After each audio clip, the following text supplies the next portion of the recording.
নুরানি মাদ্রাসার শিক্ষার্থীদের হাতের লেখা দেখে অনেকে অবাক হন।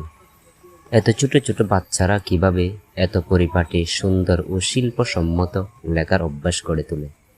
এর পিছনে রয়েছে উলামায়ে কেরামের দীর্ঘ গবেষণা এবং বাস্তব অভিজ্ঞতার আলোকে তৈরি করা একটি কার্যকর ও বিশেষ শিক্ষা পদ্ধতি, যা দেশের অনেক প্রতিষ্ঠানও এখনও প্রচলিত নয়। আমরা বিশ্বাস করি হাতের লেখা শেখানো মানে শুধু অক্ষর লিখতে শেখানো নয়, বরং প্রতিটি বর্ণের আকার, আকৃতি, ভারসাম্য, লাইন মেনে চলা এবং একটি ধারাবাহিকতা, নান্দনিকতা শেখানো। এই লক্ষ্য নিয়ে নুরানি পদ্ধতিতে বাংলা 50টি বর্ণকে 11 ভাগে বিভক্ত করা হয়েছে। এর ফলে একটি বর্ণ সঠিকভাবে শিখলেই এবং লিখলেই বাচ্চারা অনায়াসে সেই ধরনের অন্যান্য বর্ণগুলো লিখতে সক্ষম হয়। এতে করে শেখা যেমন সহজ হয়, তেমনি মনে রাখাও দীর্ঘস্থায়ী হয়।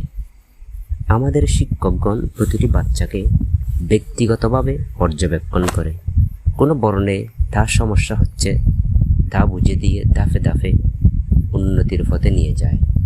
আমরা শুধুমাত্র সুন্দর লেখায় নয়, প্রতিটি বর্ণের সঠিক উচ্চারণ সহ ছন্দ ও শৃঙ্খলা গড়ে তোলার উপরেও জোর দিই। এখানে শুরু হয় চক সিলেট দিয়ে, যেখানে বাচ্চারা নির্দিষ্ট কাঠামোর মধ্যে অক্ষর আকার কৌশল শিখে। এরপর আসে পেন্সিল এবং ধীরে ধীরে কলমে অভ্যস্ত করা হয়।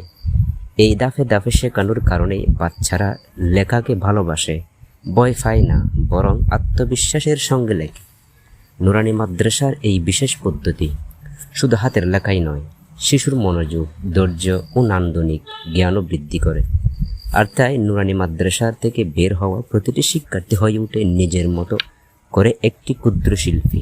ধন্যবাদ সবাইকে।